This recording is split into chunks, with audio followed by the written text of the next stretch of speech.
manfaat sholat. Saya ambil tema ini dalam kitab Hikam di halaman 193 dalam bab 120. As-sholatu tuhratun lil qulubi min adnasi zunubi wa istiftahu lil babul ayun. Salat adalah pembersihan hati dari kotoran dosa dan pembuka pintu kegaiban. Jadi salat itu tuhratun lil qulubi min adnasi zunub. Jadi salat itu adalah pembersihan hati dalam kotoran dosa dan pembuka pintu kegaiban. Ini makna dari dalam kajian kitab Hikam.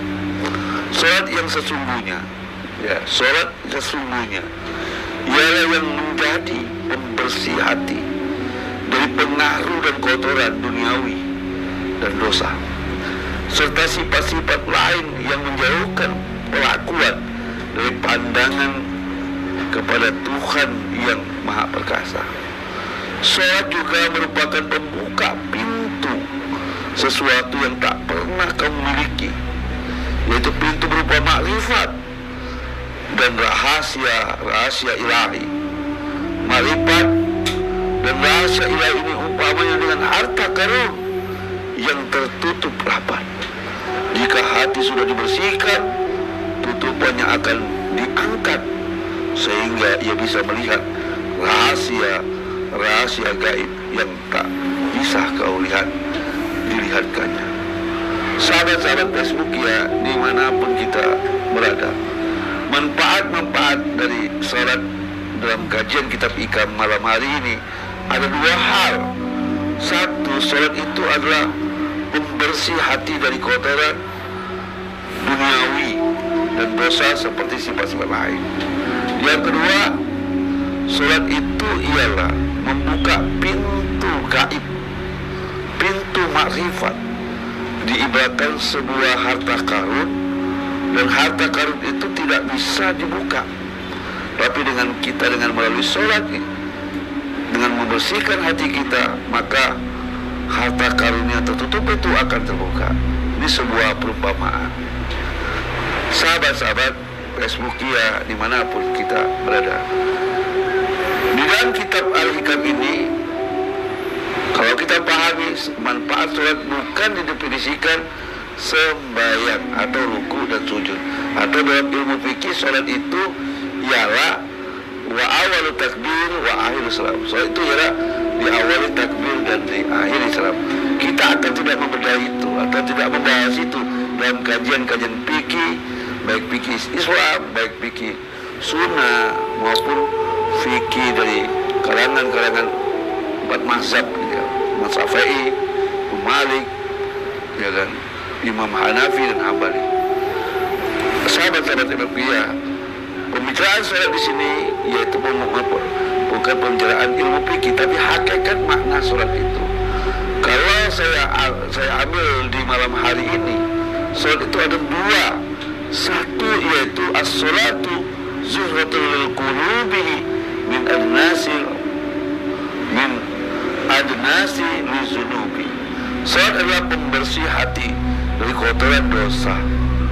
Jadi kalau salat kita, kalau salat kita biasanya yang kita bersihkan jasadiyah, zahiriyah, bersihkan tangan, bersihkan masuk muka, membasuh telinga, membasuh kedua kaki, membasuh ubun-ubun. Lalu ini syarat namanya sholat. Disilakan di dalam ilmu fikih wudu. Tapi di dalam kitab Hikam, sholat ini adalah pembersih hati. Banyak manusia, banyak kawan kita, saudara-saudara kita secara muslim, dia sembahyang 5 waktu atau sholat, tapi hatinya tidak pernah bersih. Hati masih kotor. Makanya kalau memahami hakikat sholat itu adalah pembersih hati, sholat itu mencegah perbuatan keji dan mungkar. Ini yang dimaksud dalam kitab Hikam. Mari kita buka di dalam Al-Quran di surat 29 Al-Ankabut ayat 45 ayat 45. Surat 29 ayat 45 Ustaz. A'udzubillahi minasyaitonirrajim. Bismillahirrahmanirrahim. Surat Al-Ankabut ayat 45. Bacalah apa yang telah diwahyukan kepadamu, yaitu Alkitab Al-Quran, dan dirikanlah sholat. Sesungguhnya sholat itu mencegah dari perbuatan-perbuatan keji dan mungkar. Jadi sholat itu ialah inna sholata tanha anil fahsya wal munkar. Ya kan? Di dalam kitab Hikam as-sholatu zuhratun lil qulubi min adnasi zunub. Sholat adalah pembersih dari hati dari kotoran dosa. Ya kan? Kalau kita pahami sholat yang hari ini kita sembahyang 5 waktu, terus kita bersihkan 2 tangan kita, terus kita bersihkan muka kita, terus kita bersihkan 2 kaki kita, terus kita bersihkan muka kita, terus kita kita ada hubungan hal ini. Tapi dalam kitab Hikam ini, sholat ialah as-sholatu zurratul lil qulub. Ya kan? Dalam kitab Ihya Ulumuddin juga mengatakan Imam Ghazali, bahwa siapa yang melakukan sholat atau sembahyang kepada Allah, hatinya 80% tidak bersama Allah, karena hatinya kotor, hatinya tidak bersama Allah, maka sama dengan orang yang sekedar berolahraga, kata Imam Ghazali. Jangan-jangan hari ini kita sholat 5 waktu sehari ditambah qobliyah ba'diyah, kita sholat 5 waktu, tapi hati kita melayang kemanapun. Hati kita melamun, bahkan di dalam hati kita, apa yang teringat di dalam hati kita hal-hal duniawi, berarti hati kita masih kotor, hati kita masih tidak bersih. As-salatu zuhratul lil qulub. Artinya, kalau kita lihat sholat itu adalah pembersih hatinya, pembersih hati dari kotor. Kalau sholat kita dalam keseharian 5 waktu, dalam keadaan sholat, di dalam hati kita masih bawa urusan dunia, ingat dengan dunia, akhirnya kita melamun dan menghayal kemana-mana, bahwa sholat kita ngelamun, mengakibatkan sholat kita sama saja sholat kita masih hati kita kotor, tidak bersih. Padahal di dalam kitab Hikam as-sholatu tuhratun lil qulubi bil adnasi zunub. Sholat sesungguhnya ialah yang menjadikan pembersih hati dari pengaruh dan kotoran duniawi dan dosa. Jadi kalau hari ini sahabat-sahabat Facebook ya, dimanapun kita berada, kalau kita kenapa tidak sholat kita masih tidak usuh, sholat kita masih ngelamun, sholat kita masih membayang-bayangkan lain, bahkan sholat kita masih menemukan kunci yang kita lupa di dalam sholat 5 waktu kita, berarti sholat kita bukan pakai hati, tapi sholat kita hatinya masih dikotorin, ya kan? Maka jelas orang yang sholat seperti ini hatinya masih kotor, masih sukarun, masih tidak mengerti apa yang dibaca. Maka Allah di dalam Al-Quran mengingatkan di surat An-Nisa surat 4 ayat 43, janganlah kamu sholat dalam keadaan posisi sukarun, yaitu mabuk. Surat 4:43. Bismillahirrahmanirrahim. Surat 4 An-Nisa ayat 43. Hai orang-orang yang beriman, janganlah kamu sholat sedang kamu dalam keadaan mabuk. Ini mabuk, hai orang yang beriman, ya ayyuhallazina amanu aqimus sholata wala sukaran. Dirikan sholat dalam keadaan, jangan kamu dalam keadaan mabuk. Saya yakin orang-orang beriman ketika sholat 5 waktu di masjid berjamaah, masa bawa minuman? Bukan. Yang dimaksud ini bukan. Orang beriman itu sholat tidak bawa minuman, Tapi ada orang yang sholat tidak minum, tapi posisinya adalah mabuk, tidak mengerti apa yang dibaca. Maka kenapa? Karena orang yang sholatnya mabuk berarti hatinya dalam keadaan kotor, hatinya tidak dalam taharut, tidak dalam sucian, dan hatinya tidak bersama Tuhan, bersama Allah Subhanahu wa Ta'ala, maka sholatnya seperti orang mabuk. Kenapa di dalam kitab ikan manfaat sholat itu as-sholatu tukharun lil qulubi min adnasi zunub.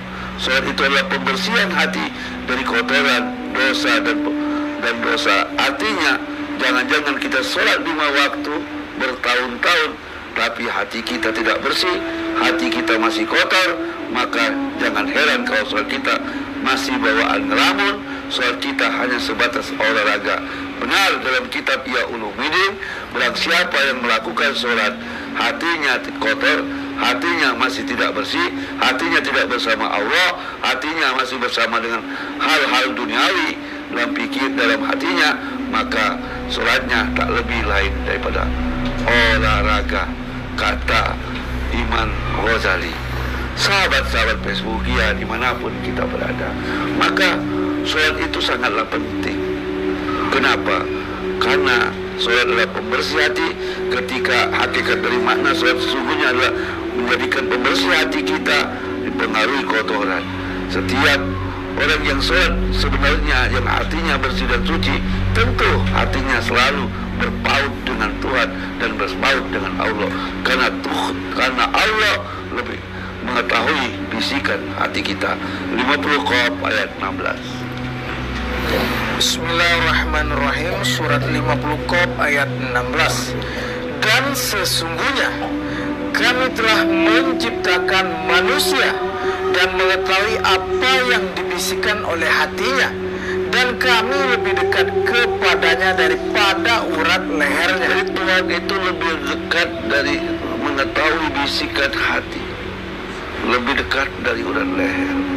Maka sholat salah satu manfaatnya membersihkan hati dari kotoran. Sesungguhnya sholat itu membersihkan hati dari kotoran dan pengaruh dari urusan dunia yang membuat dosa. Jadi kalau hari ini sholat kita masih ngelamun, sholat kita masih hubur dunia, sholat kita masih berbuat keji dan mungkar, baik yang tersembunyi maupun yang tampak, berarti sholat kita belum dikatakan khosiun. Berarti sholat kita masih dianggap siulan dan tepuk tangan. Surat 8 Al-Anfal ayat 35. Bismillahirrahmanirrahim. Surat 8 ayat 35. Sholat mereka di sekitar Baitullah itu lain tidak hanyalah siulan dan tepukan tangan, maka rasakanlah azab disebabkan kekafiranmu itu.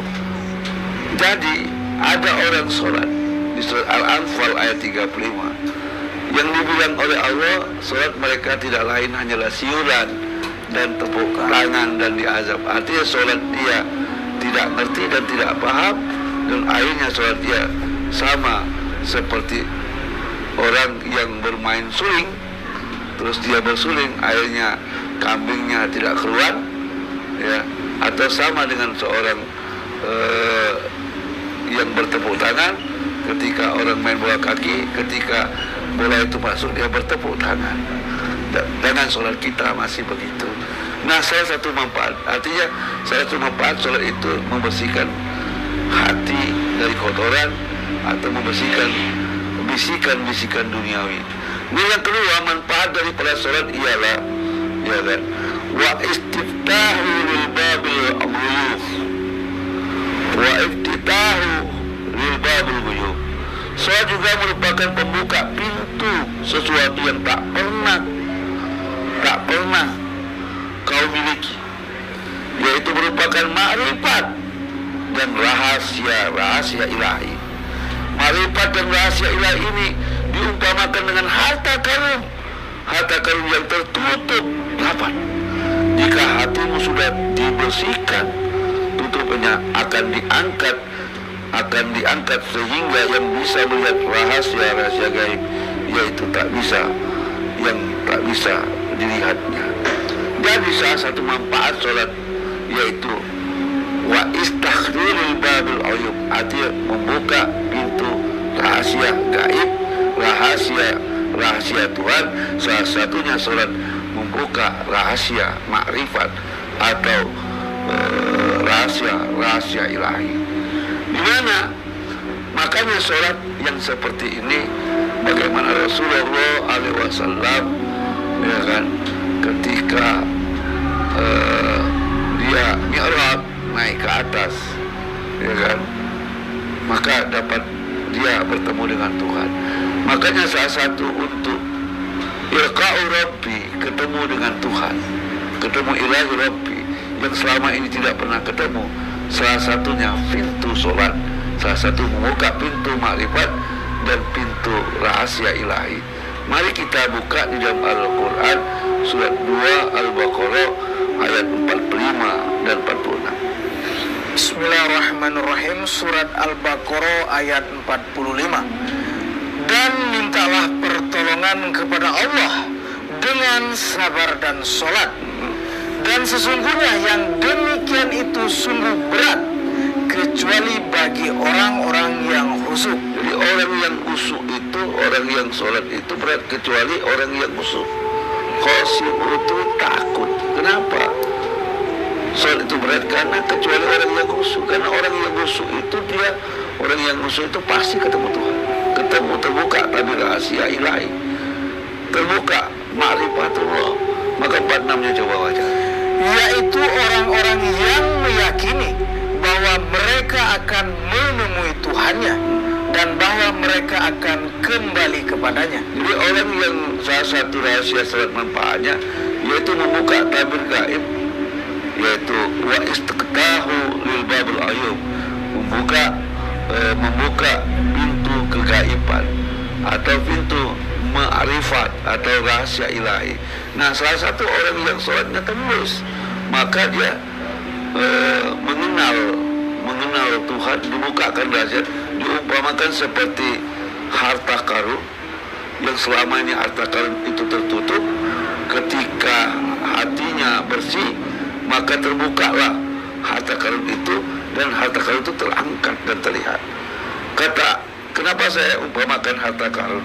Harta karun itu kan tertutup dengan bumi dan tampak kelihatan. Semua orang ingin cari harta karun. Nah, tapi ketika hati kita bersih dan suci, maka akan terbuka harta karun itu yang selama ini tidak semua orang dibuka harta.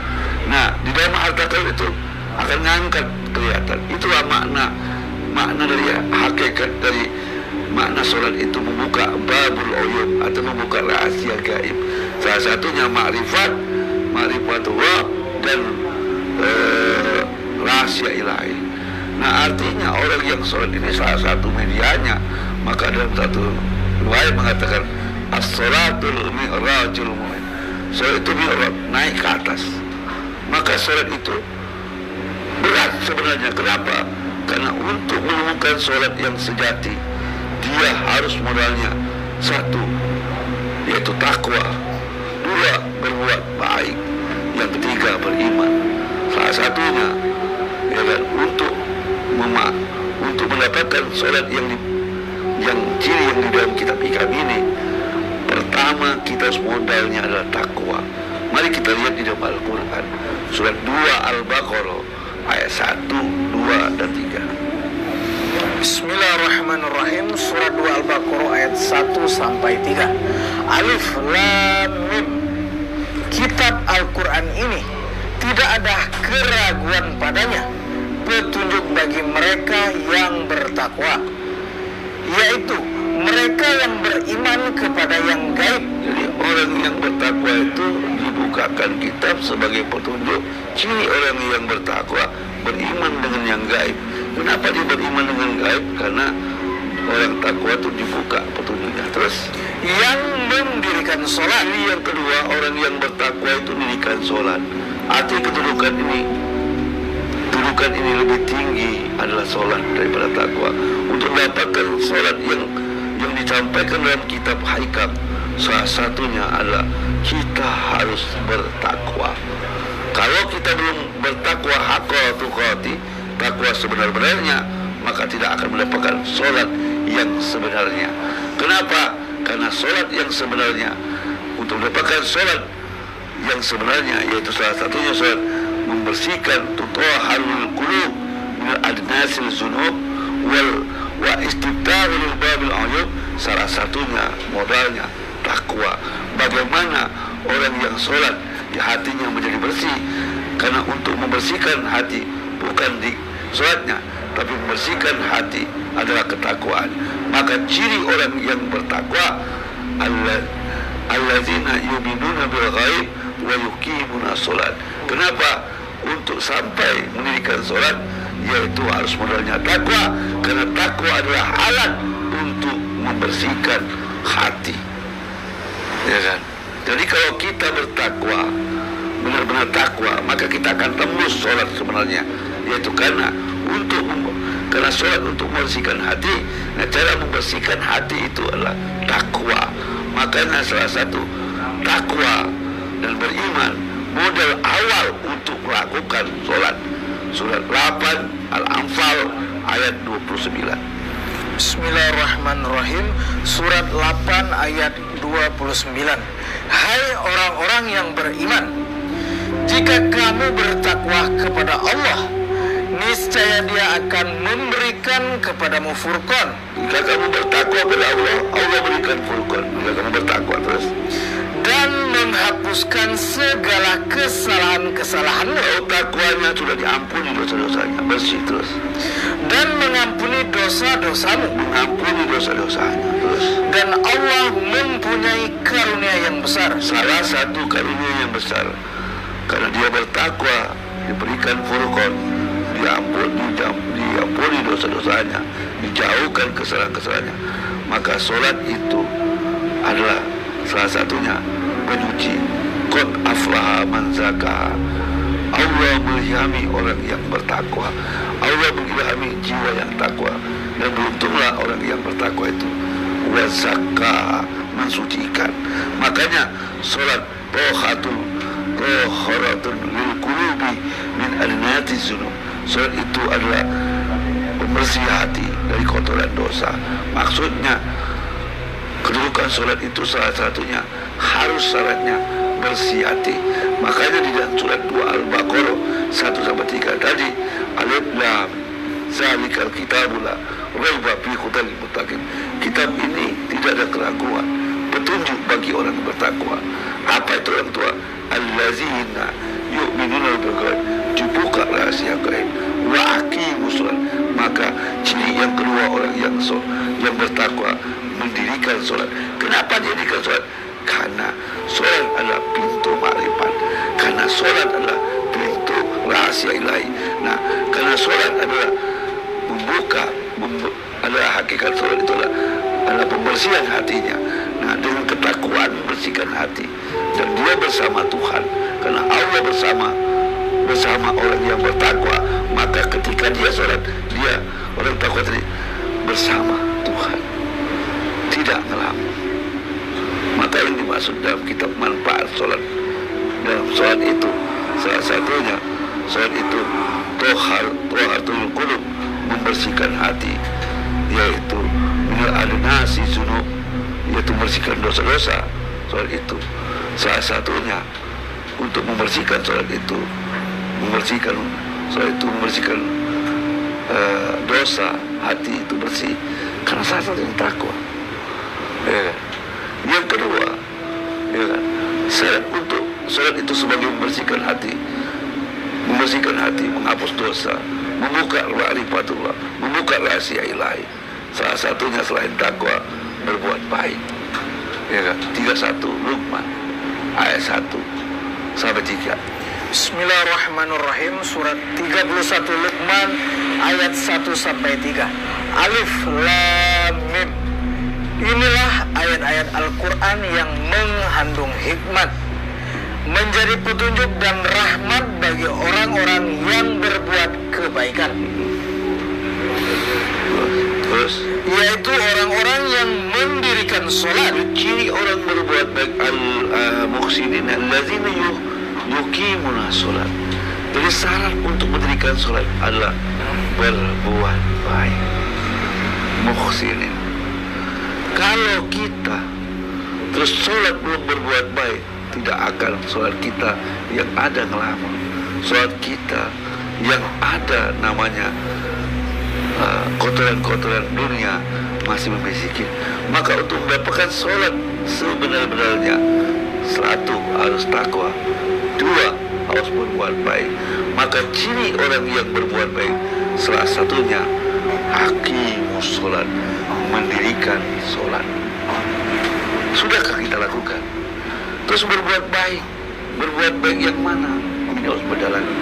Yang ketiga, ciri orang yang sholat, yang terbuka, yang memisah hatinya, bersih hatinya, membersihkan kotoran-kotoran dosa, dan membuka tabir marifat, dan membuka rahasia ilahi. Salah satu surat adalah mukmin yang sejati. Surat 23 Al-Mu'minun ayat 1 sampai 3. Bismillahirrahmanirrahim. Surat 23 Al-Mu'minun ayat 1 sampai 3. Sesungguhnya beruntunglah orang-orang yang beriman. Beruntunglah qad aflahal mu'minun. Beruntunglah orang-orang yang beriman. Berarti banyak orang yang beriman tidak beruntung. Qad aflahal mu'minun. Beruntunglah orang yang mukmin itu. Orang mukmin yang mana yang dikatakan beruntung? Karena ketika Allah mengatakan qad aflahal mu'minun, ada orang mukmin yang tidak beruntung. Ada orang mukmin qad aflahal mu'minun, ada orang mukmin yang beruntung. Ya. Mukmin yang mana? Mukmin yang benar-benar hakul mukmin. Jangan-jangan mukmin kita tidak menurut kemauan kita. Jangan-jangan mukmin ini, beriman ini menurut prasangka kita. Beriman yang benar-benar hakul qad aflahal mu'minin ialah beriman atas izin Allah. Jadi ketika qad aflahal mu'minun yang di atas izin Allah. Surat 10 Yunus ayat 100. Bismillahirrahmanirrahim. Surat 10 Yunus ayat 100. Dan tidak ada seorang pun akan beriman kecuali dengan izin Allah. Qad aflahal mu'minun. Beruntunglah, menanglah orang mukmin itu. Mukmin yang mana? Mukmin yang dapatkan sanad izinnya dari Allah. Karena ada mukmin yang tidak beruntung. Buka lagi surat 23 Al-Mu'minun ayat 1 sampai 3. Bismillahirrahmanirrahim. Surat 23 ayat 1. Sesungguhnya beruntunglah orang-orang yang beriman. Qad aflahal mu'min ayat al-falah. Beruntunglah seorang mukmin. Beruntunglah seorang mukmin. Ya. Qad aflahal mu'min. Beruntunglah orang mukmin. Berarti kalau Allah mengatakan ada yang tidak beruntung orang mukmin itu. Kenapa orang mukmin itu tidak beruntung? Sial terus, musibah terus. Karena mukmin itu beriman pastinya sendiri. Karena beriman tidak dalam izin Allah. Qad aflahal mu'min. Bagaimana mukmin yang beruntung itu? Yang dapat izin oleh Allah. Lanjutkan ayat 2-nya. Yaitu orang-orang yang khusyuk dalam sholatnya. Khasyu'un dalam sholat. As-sholatul khasyu'un. Ciri mukmin yang qad aflahal mu'minun, yaitu imannya dan keberuntungan yang selalu menjaga sholatnya khasyu'un. Apa sholatnya khasyu'un di situ? Apakah dia tunggat-tunggat? Bukan, saya nggak bicara itu. Kalau bicara sholat yang dihatikan dimulai takbir di ayat Islam ada rukun dan sujud, itu bab ilmu fikih. Saya nggak bicara itu. Tapi saya bicara hakikat sholat. Halo, sahabat. Saya tidak akan berdebat atau berdiskusi tentang mahwa sholat dan ilmu fikih. Sholat ilmu fikih jelas. Awalu takbir wa akhiru salam. Ada ruku, ada sujud, ada al-fatihah. Tapi saya tidak percaya, tapi tidak bicara kitab Ihkam. Karena di dalam kitab Ihkam mengatakan as-salatu tuhatul qulub minal al-nasi lizunub wa istibtahu lil babil azab. Salat adalah pembersihan dari hati, dari kotoran dosa dan membuka pintu gaib. Ini makna sholat. Benar? Dan saya mencoba untuk membaca kitab ini. Ternyata benar kurang. Karena di dalam Al-Quran tidak dapat penjelasan sholat itu ada al-ruku'un wa sujud, enggak ada. Ya. Atau sholat itu wa'awal takbirnya. Nah, tapi apakah dibahas di umat Islam sekarang ini? Ya, hari ini para ibu-ibu pengajian tetap membahas. Kuno tidak, kuno aku tidak bahas itu. Sabar.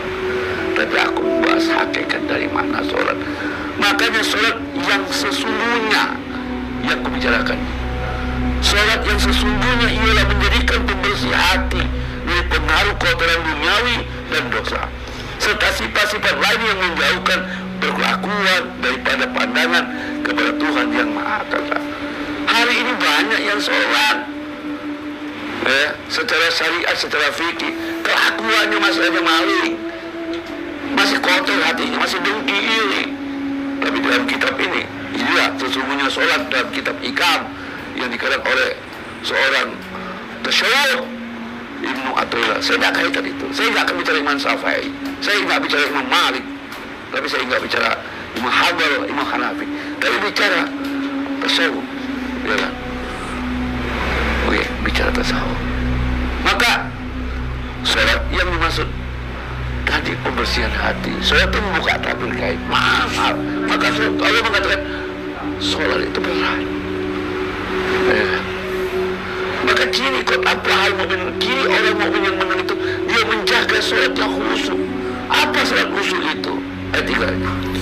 Dan orang-orang yang menjauhkan diri dari perbuatan dan perkataan yang tidak berguna. Jadi kalau orang sholat khusyuk, sholat yang sebenarnya dia selalu menjaga perkataan yang tidak berguna. Kita lihat di media, di grup WA, banyak kita siarkan perkataan-perkataan tidak berguna. Bukan ngomong kotor saja. Ya. Banyak perkataan-perkataan menghujat, perkataan-perkataan yang nafik, mengkafirkan. Ini perkataan tidak berguna. Dakwah-dakwah yang tidak berguna. Maka orang yang menjaga sholat khusyuknya, khusyuk sholat, qad aflaha man zakaha, qad aflaha mu'min. Beruntunglah orang mukmin. Denganlah orang mukmin yang menjaga sholatnya. Menjaga sholatnya apa ini? Dari perkataan yang tidak berguna.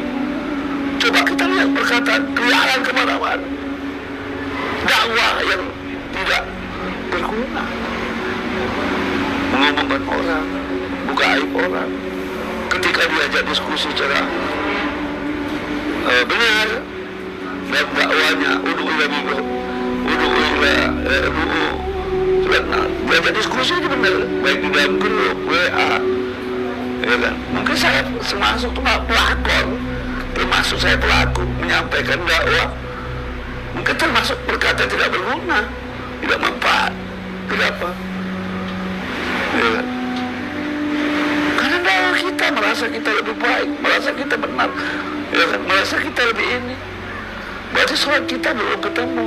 Bukan orang yang dimasukkan qad aflaha mu'min, orang yang beruntung mukminnya. Karena orang yang beruntung mukmin itu dia tetap apa?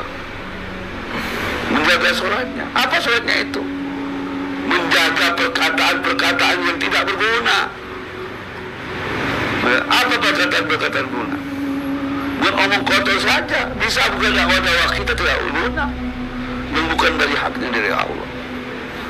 Ya kan? Nilai ajaran Tuhan dinilai kita ajak sesuatu yang hak, malah dia enggak mau. Wajadil bi aksa. Di dalam dakwah itu 16 surah. Ud'u ila sabil rabbika bil mau'izati hasanah. Wajadil bi aksa. Panggilan manusia dengan hikmah. Beri contoh yang baik. Maka diskusilah dengan wajadil bi aksa. Diskusi yang benar. Ya kan?